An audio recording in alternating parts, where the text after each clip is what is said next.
doing a game impressions video today of Final Fantasy 16 for the PS5.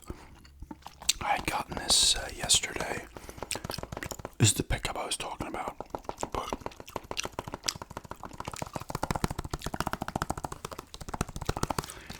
I put a little over 2 hours into it, maybe like about 2:10.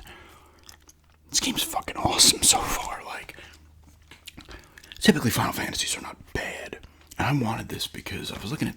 I've looked at this even when I first got the PS5. This came out in 23, and I was like, looks pretty cool. And then I kept looking again recently, and I was like looking at screenshots and a little bit of gameplay, and I'm like, I gotta just pick this up. Got it for like 28 or something on eBay. It was used. And, wow. The story goes hard, as they say, in this. A lot of people said it's very Games of Thrones-y, and it is. I don't know. I know enough. I've only seen like one full episode of Game of Thrones, and it was the first one. Back in whenever that was, like 2011 or 2010 or some shit. And,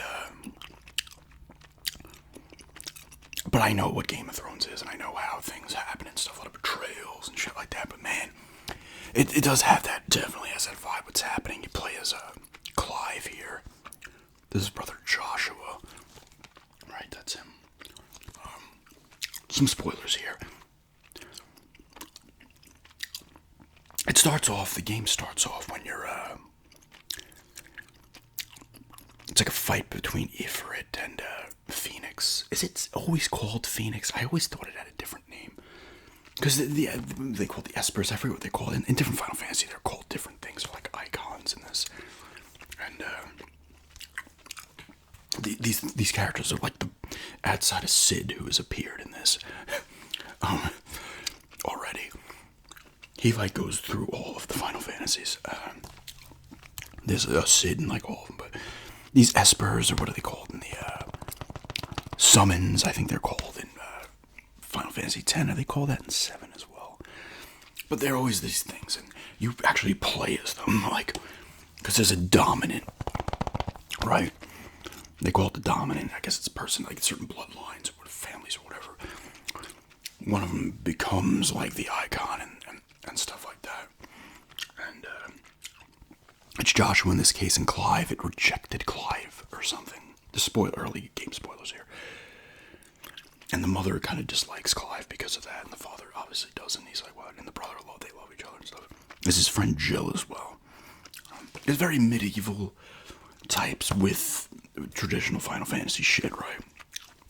The Espers, the summons, the icons. Titan was there. Titan and Shiva got into a nice fight. Really, of course, it's Final Fantasy, so the cutscenes look fantastic. Graphically, it looks incredible as well, just from what I've seen so far. Character models look great. The game worlds, the environments look great. There was some of the enemies. I fought some goblins,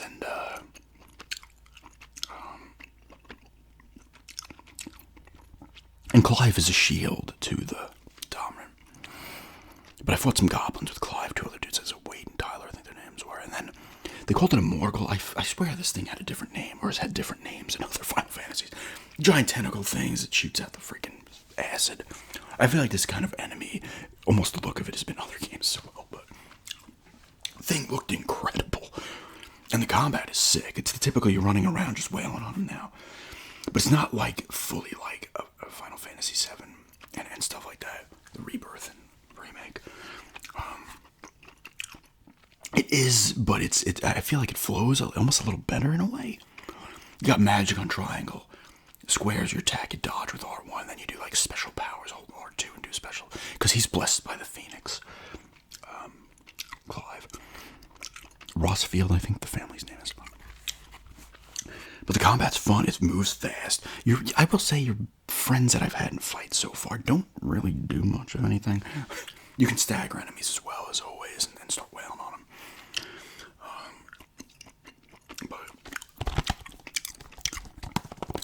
Dialogue is cool. I meant to say the voice acting is all pretty good.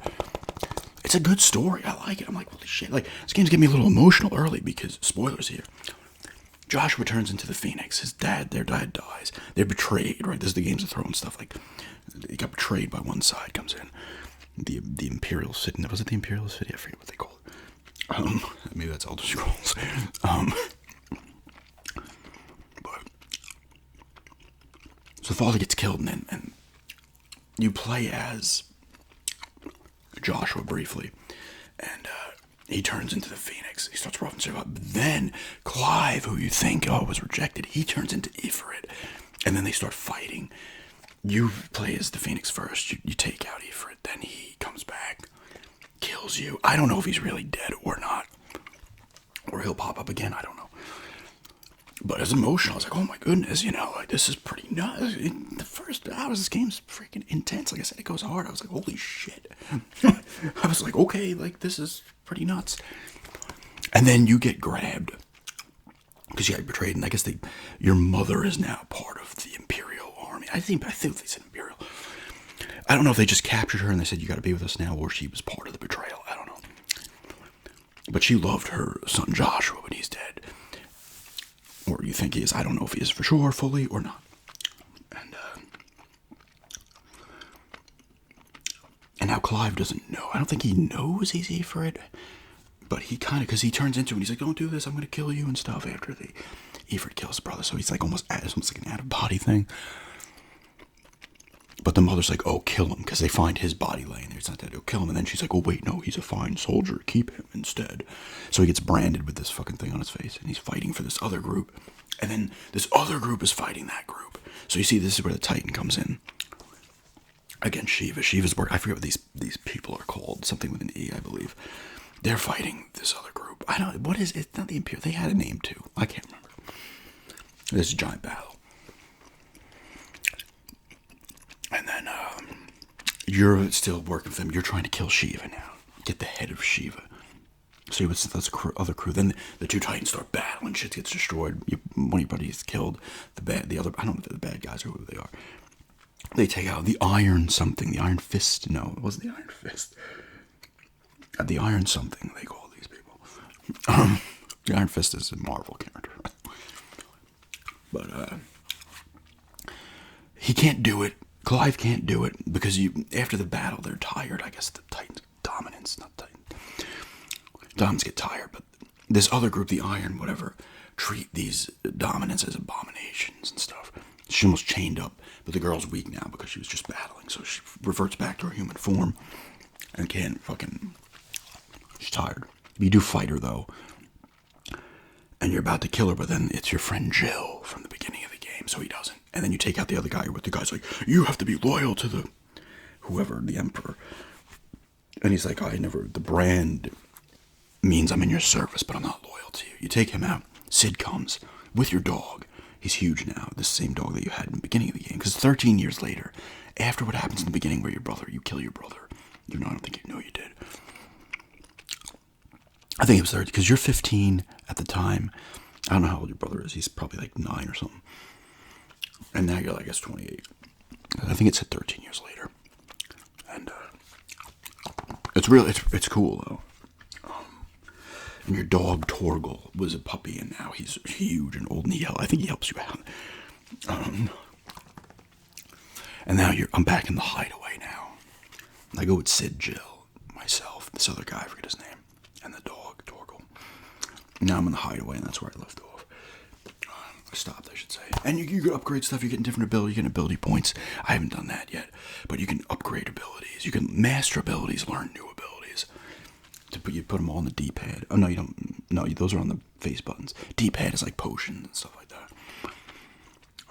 And you're getting stuff after each battle, etc. Gil. Accessories, new equipment. The usual stuff. But the game comes right at you. Boom, boom, boom.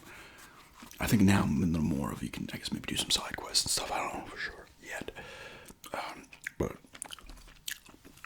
it's fantastic. I'm loving it so far. I didn't think, I know I'm going to enjoy this, right? I'm in the mood to kind of, because I'm playing Alan Wake 2 as well, and I got to finish up Life is Strange Lost Colors. But I'm just like, I'm gonna throw it in, start playing it. I'm like, oh shit, I didn't think I'd get this hook this quick. So I'm like, oh crap, I'm gonna be like, you know, just focus on this. And Alan Wake 2 is fantastic, and so is Life is Strange. Life is Strange, I can throw in different kind of game. I can complete that probably another 2 hours. I think I'm on like chapter 4, so that I could probably burn through pretty quickly. But I think this is gonna definitely overtake Alan Wake 2, and I'm enjoying that as well. But this game is freaking awesome, man. If you've played it, let me know if you enjoyed it. I knew I would like this. I didn't think I would like it this much and be like, oh, this story is really intriguing. It is that Game of Thrones betrayals and little things behind the scenes type things going on, I could tell. But it's cool. I guess you do more of it. It says it on the thing too. Immense icon battles. I did the one, and I assume you're gonna do more of them, so that's kind of cool as well. Dynamic action RPG combat, dark fantasy world. You know, and there's items in the environment you come across and stuff in the game world. But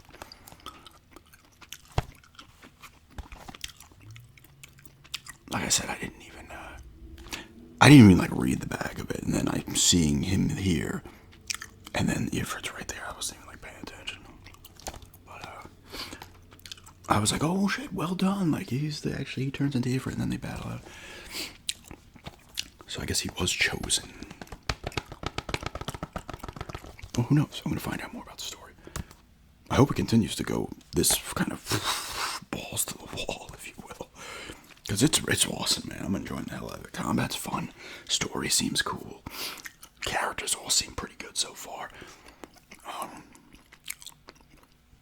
It seems like the map's kind of cool. It's kind of like it shows you like each little area and you fast travel to them. I would assume you could travel in the open world at some point, but we'll see. And obviously you get new gear. I don't know if you can upgrade your gear and stuff, but I'll find out. I haven't gone too nuts with that yet, and really in depth with any of that yet. But yeah, I'm really enjoying this Final Fantasy 16 here on the PS5. I think this might be coming to PC, Steam, whatever. But awesome games more. Like I said, if you've played this, let me know how you like it, because I'm loving it so far. But yeah, I just wanted to talk about it. Like I got excited. I'm like, I want to talk about this. But yeah, thanks for checking this out, and have